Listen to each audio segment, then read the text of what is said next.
Dear students, welcome to the classes of Array Academy. Today we are studying theory base of accounting and accounting standards. आज पढ़ेंगे meaning of accounting standards. Accounting standards are a set of guidelines. A set of guidelines generally accepted, इसको बोलते हैं gap, generally accepted accounting principles. Generally इसको सारे accountants usually accept कर लेते हैं, जनरली एक्सेप्ट करते हैं. They are followed for preparation and presentation of financial statements. Profit and loss account और बैलेंस शीट बनाने के लिए इसको फॉलो किया जाता है, ये guidelines. They are accounting rules and procedures. इसको बोलते हैं अकाउंटिंग स्टैंडर्ड को rules and procedures relating to measurement of a transaction. कितने रुपए का है, रिकॉग्निशन, कैपिटल एंड रेवेन्यू कौन सा आइटम है, ट्रीटमेंट, उसको कहाँ पोस्टिंग करना है, जर्नल में लिखना है, कैश बुक में लिखना है, प्रेजेंटेशन, इसको कैसे प्रेजेंट करेंगे, and how it will be disclosed in the financial statements of accounting transactions in financial statements issued by the council of chartered accountants of India. जो अकाउंटिंग स्टैंडर्ड्स ये इसको issue करने का अथॉरिटी है institute of chartered accountants of India के पास. Then nature of accounting standards. Accounting standard का nature क्या है?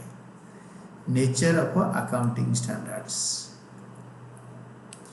Following points highlight the nature of accounting standards. Nature of accounting standards का हाईलाइट करता है.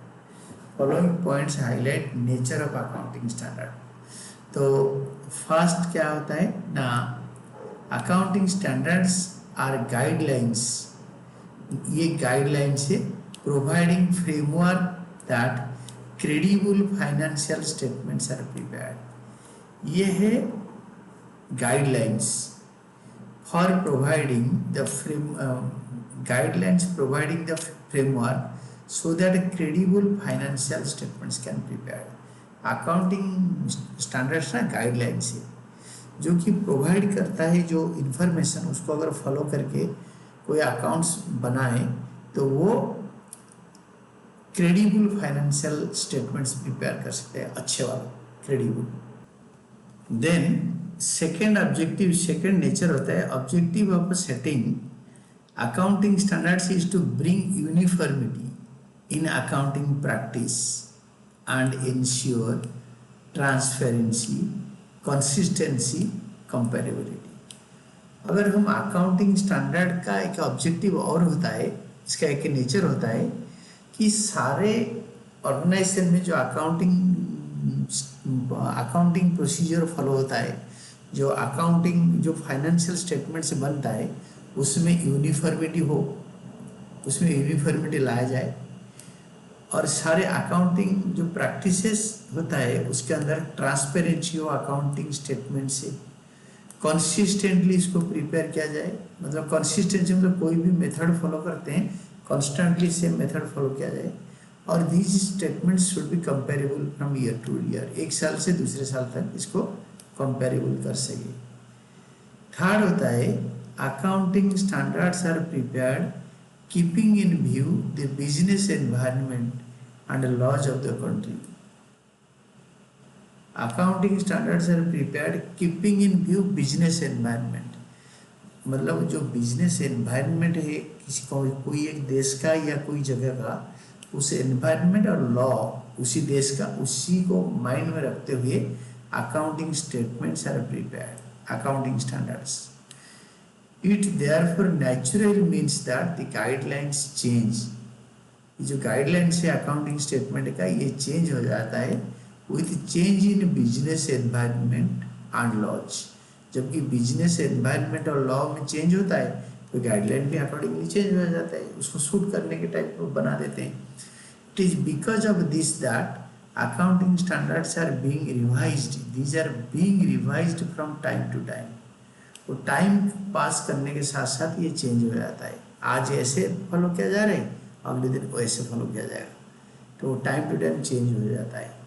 It may be noted that when ever A conflict arises, a conflict arises between law and accounting standards, law will prevail.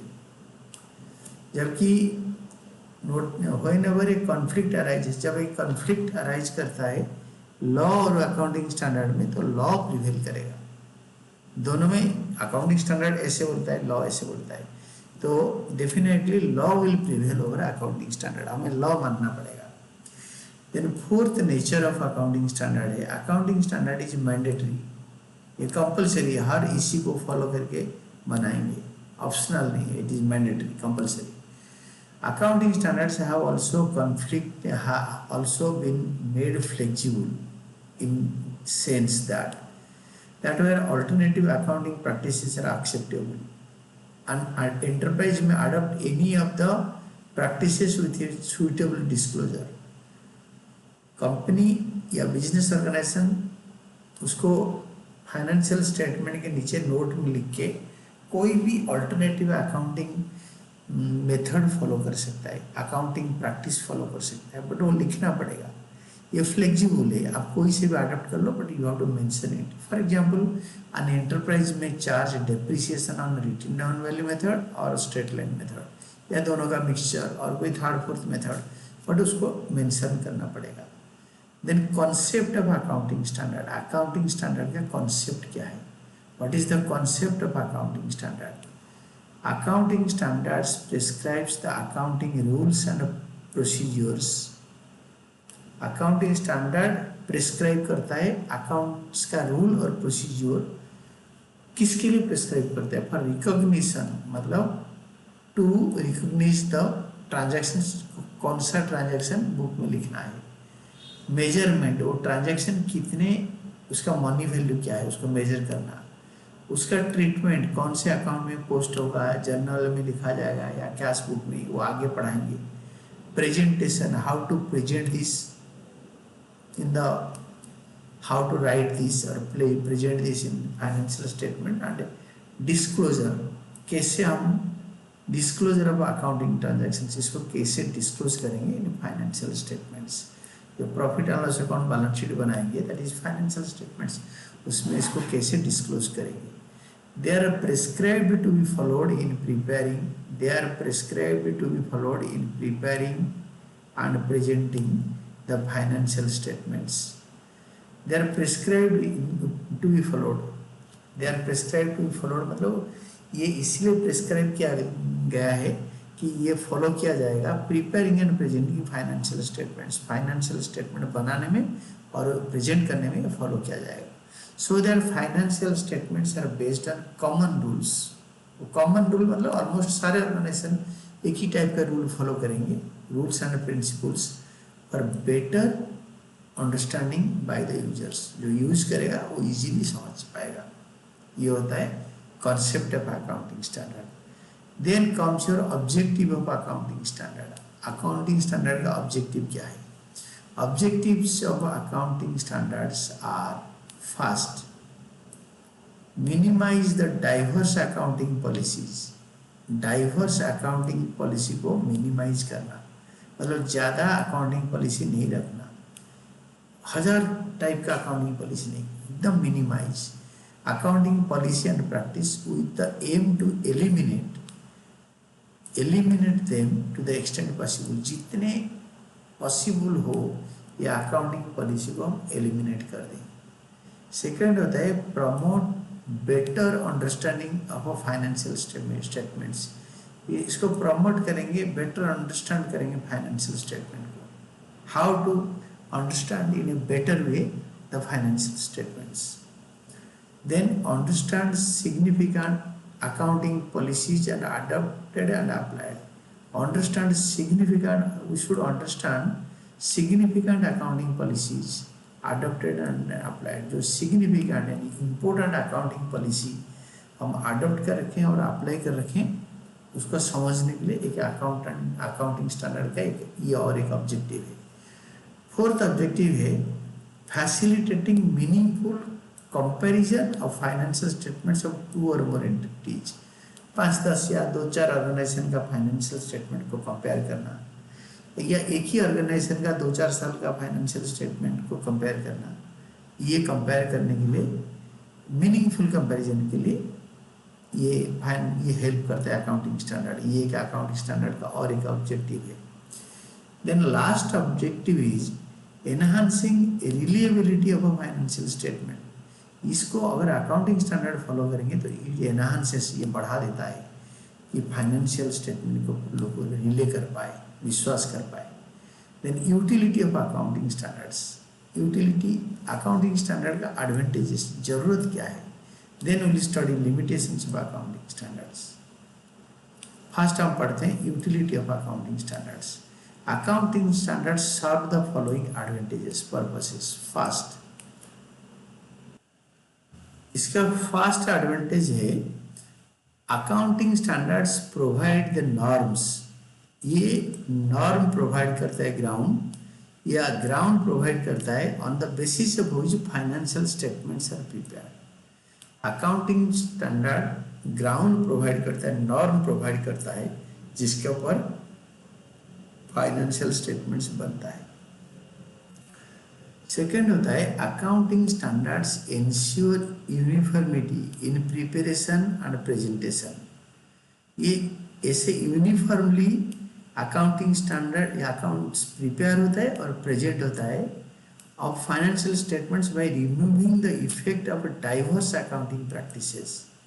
जो diverse accounting practices different companies या organisations and enterprises follow करते हैं, उसको eliminate कर देता है, उसको remove कर देता है। यूनिफॉर्मिटी इंश्योर करता है कि सारे अकाउंटिंग स्टैंडर्ड एक ही टाइप का बने, प्रिपेयर हो और प्रेजेंट हो। The application of accounting standard makes financial statements more meaningful and comparable। तो अगर हम अकाउंटिंग स्टैंडर्ड फॉलो करके हम बनाएंगे financial statement, it will be more meaningful, उसमें ज़्यादा मीनिंग निकलेगा और वो ज़्यादा कंपेरेबल हो सकता है कई ऑर्गेनाइजेशन के साथ और अपने ऑर्गेनाइजेशन से कई सालों के साथ। देन थर्ड होता है, third advantage, accounting standards create confidence, विश्वास जगाता है among the users of accounting information. Accounting standards create confidence among the users of accounting information. तो अकाउंटिंग स्टैंडर्ड क्या करता है ना, ये कॉन्फिडेंस क्रिएट करता है, जो यूजर होता है अकाउंटिंग इंफॉर्मेशन का, उसके मन में मतलब कॉन्फिडेंस क्रिएट करता है। Accounting information based on accounting standard is considered reliable by users of information. जो इसको यूज करेगा तो ये रिलेबल होना चाहिए। अगर अकाउंटिंग स्टैंडर्ड फॉलो करके कोई अकाउंट्स बनाता है, प्रेजेंट करता है, तो वो यूजर के मन में कॉन्फिडेंस क्रिएट करता है एंड ये अकाउंटिंग स्टैंडर्ड रिलेबल बन जाता है। देन फोर्थ होता है अकाउंटिंग स्टैंडर्ड्स हेल्प ऑडिटर्स। ये ऑडिटर को हेल्प करता है इन ऑडिटिंग, या अकाउंट्स को ऑडिट करने में हेल्प करता है। To help accountants to follow uniform practice and policies. Auditor भी यूनिफॉर्म प्रैक्टिस फॉलो करके, यूनिफॉर्म प्रैक्टिस फॉलो करके इस यूनिफॉर्म पॉलिसीज को फॉलो करके ऑडिट करते हैं। Then the last concept is limitations of accounting standards. Accounting standard का limitations क्या है, लिमिटेशंस क्या होता है ना, इसका डिसएडवांटेजेस क्या होता है ना। Accounting standards are man made, इसको इंसान ने बनाया है, hence it does not pass verification test always. ये वेरीफाई नहीं हो पाता क्योंकि हर आदमी अपना पर्सनल प्रेजुडिसेस में डाल देता है। इंसान ने बनाया है अकाउंटिंग स्टैंडर्ड, ये 100% फिजिकल साइंस नहीं है, तो ये इंसान टू इंसान वैरी कर जाता है। तो it does not pass the verification test, it varies from man to man. और कई लोग मिलके बनाते हैं या कोई अकेले बनाता है, कोई प्रिंसिपल, कोई कुछ बोल रहा है, कोई कुछ बोल रहा है, it differs. Then second limitation of accounting standard is that accounting standards are based on business environment and laws of the country. ये business environment और law देश का आइन के हिसाब से बनता है। देश का business environment कैसे चल रहा है, बिजनेस का हवा, and laws of the country देश का आइन के हिसाब से चलता है। Hence they often change often, क्योंकि ये बार बार बदल जाता है to meet the changing business environment and changing laws. जैसे देश का आइन बदल गया बिजनेस एनवायरनमेंट में कोई परिवर्तन हो गया तो ये जो अकाउंटिंग स्टैंडर्ड ये ऑफन चेंज होता है। जितने बार वो चेंज होता है अकाउंटिंग स्टैंडर्ड को उतने बार चेंज करके सेटअप करना पड़ता है। तो accounting standard is are applicable on companies on which Indian accounting standard is not applicable or have not adopted voluntarily by companies। जिन्होंने इंडियन अकाउंटिंग स्टैंडर्ड जिनके ऊपर एप्लीकेबल नहीं है या जिन्होंने वॉल्यूंटरली INDAS Indian accounting standard follow नहीं करते उनके ऊपर अकाउंटिंग स्टैंडर्ड एप्लीकेबल है। They have to adopt this, they have to follow this accounting standard, and this is all about this class.